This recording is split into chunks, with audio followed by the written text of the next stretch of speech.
take the rulings, ahkam, from the fuqaha.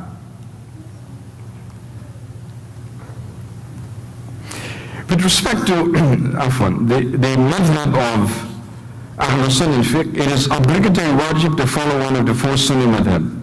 And I mentioned the four madhab here, and I gave also a timeline of the imams and their age, inshallah. Concept of taqleed, following the mujtahid imam. Taqleed is to follow and accept and act according to the rulings or ahkam of a scholar whose knowledge you trust. It is not only, well, it's not blind following. That's how it's translated.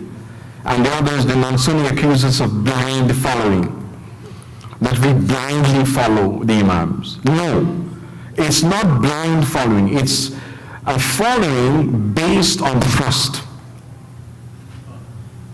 That we trust that Imam Abu Hanifa and his students, they have knowledge of Quran, Hadith and Sunnah. And they deduce the ruling based on that high knowledge, deep knowledge of Quran and Sunnah. They deduce the ahkam for us to follow. So it's not blind following, it's educated following. It's following based on this knowledge, but we trust them because of who they are. And those non-Sunni groups who accuse us of blind following, then when we get into discussion with them, they end up doing the same thing that they're accusing us of doing. Because they start quoting, when you ask them what they follow, they start quoting some hadith, they say, what you're doing, Sunni Muslims or us, you're wrong, what you're doing. Sufis and so on. When you ask them, what do you do? Well, this is hadith according to Shaykh Albani. He said this hadith is correct. And this is how we explain this hadith. So that's what we follow. So we are saying, well, we follow Abu Hanifa, but you are not following Quran and Sunnah directly. You are following the interpretation of Shaykh Albani of Quran and Sunnah.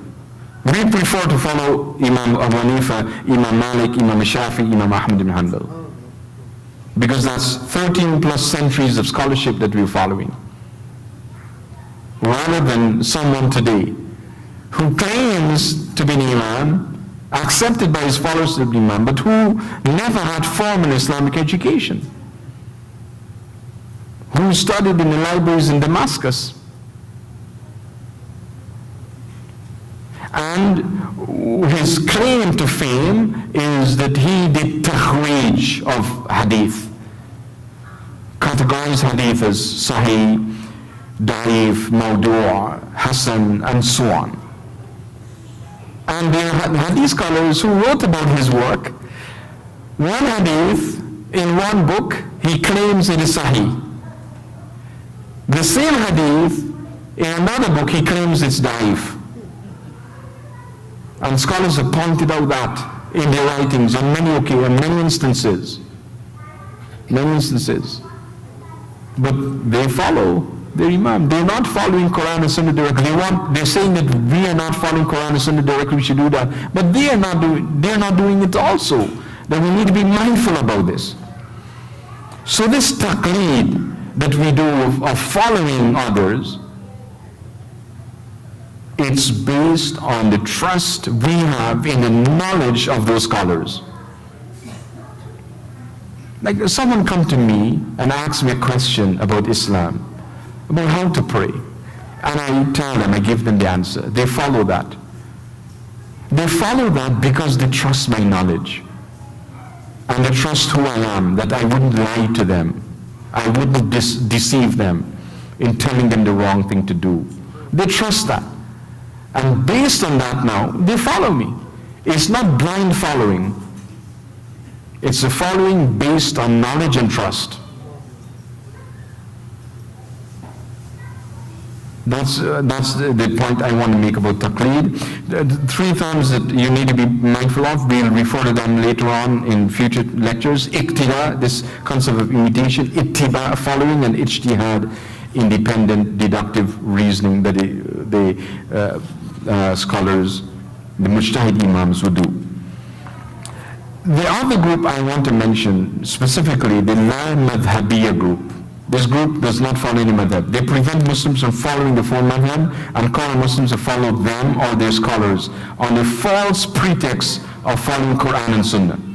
You see, this thing about Quran and Sunnah is very attractive, especially to the youth. And this is one of the reasons why they influence the youth. They come and say, follow Quran and Sunnah. Because that's what we want to do. We are Muslims. We want to follow Quran and Sunnah. We don't want to do something different. We want to follow Quran and Sunnah. So when they go to the young Muslim on campus at college and university, high schools, and they say, the non-Sunni people, they say to them, you must follow Quran and Sunnah. Why do you want to follow Abu Hanifa? Follow Quran and Sunnah. Why do you want to follow Imam Ashari, Imam Maturidi, and so on? And it's an attractive picture to paint. Follow Quran and Sunnah. So we need to understand something about that. Because we are following Quran and Sunnah. However, we prefer to follow the imams of the four madhab in matters of fiqh rather than some upstart scholar of these past few decades that we need to be mindful of. In reality, they're only following their desires and opinions. They want to replace the following the four Sunni madhab with their desires and opinions. So they're saying follow themselves. Follow their opinion, follow what they're saying. And among them, this is also something that we should point out to them and to others. There is no unified opinion among them. I talk about this concept of the amoeba that divides itself. That is typically what the non-Sunnis are. They're saying, their initial thing is that there's only one correct Islam. For example, they will tell you this. So you don't follow all these people you're following. Follow Quran and Sunnah, one correct Islam. But then among themselves, they have differences. So we ask them, which is the correct Islam now? Which one of you are right? Both, this group, that group, this Salafi group, that Salafi group, the other Salafi group, you're different among yourselves, but you're saying that there's only one correct Islam. Which one of you should I follow? Which is the correct one? Right? Sometimes we need to look through or beyond their statements. The statement itself is correct. Imam Ali used it in the Khawarij of his time. They say, kalimatu haqqin yurada bihi al-batil. That they say a word of truth, but they intend something bad, something evil, something wrong with it. So they're saying, follow Quran and Sunnah. Nice statement. Kalimatu haqq, a word of truth. But it's only a cover to get you to follow their opinion. That's what it is. And that's the batil that we need to be mindful of. The other concept I want to share with you too is what's called a salaf as-salih. Because once again, they claim this. They claim this. This is a concept that scholars are always referring to. The Salaf as-Salih, or pious predecessors. And I want to define what is Salaf as-Salih. The true way of following the Salaf as-Salih is to follow the four madhab in matters of fiqh. If you claim to be following Salaf as-Salih, you do it because that's what they did. The imams and scholars of the four madhab are the chosen ones from the Salaf as-Salih. They are the chosen of the crop. They are the best from that generation. The modern day Salafi group is not from the Salaf as-Salih, and they do not represent their teachings. Modern day Salafi group is not from the Salaf as-Salih because that's one of their claims to. So we are Salaf as-Salih. And the Salaf as-Salih is that group that's accepted by everyone, therefore accept us. So they claim. And they use the term Salafi once again to hide behind that claim or that label of a Salaf, a Saleh. Because it's very close. Salaf, a Saleh, Salafis. It's not the same that we need to recognize. I'll mention soon enough about the definition of Salaf, a Saleh, but I want us to understand this concept. They're not Salaf Saleh. In fact, the present-day Salafi movement opened the doors for the destruction of the religion of Islam by the enemies of Islam. That may seem like a harsh statement, but it's a statement of fact. So I want to ask you, tell me why. Tell me how the Salafi movement have opened the doors for the destruction of Islam. It's a $10 question. Tell me why and how they've opened the doors for the destruction of Islam and Muslims. Yes.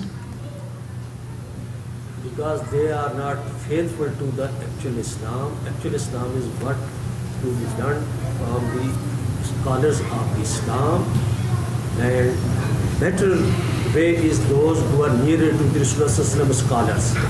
After that, whichever will be advocating, they are not actually on the Islam, path of the Islam. And the present Salaf Saleh, they have different groups and they are having their own worldly means, and that's why they are propagating on the name of Islam, taking Muslim away from the actual path of Islam. I'm looking for something that they actually do. Right over there. I'm thinking of very superficial. There's no deepness of the Those are all true statements, but I'm looking for something that they do that open the, as it, the statements that open the door for the destruction of Islam. Sidi Muzammil?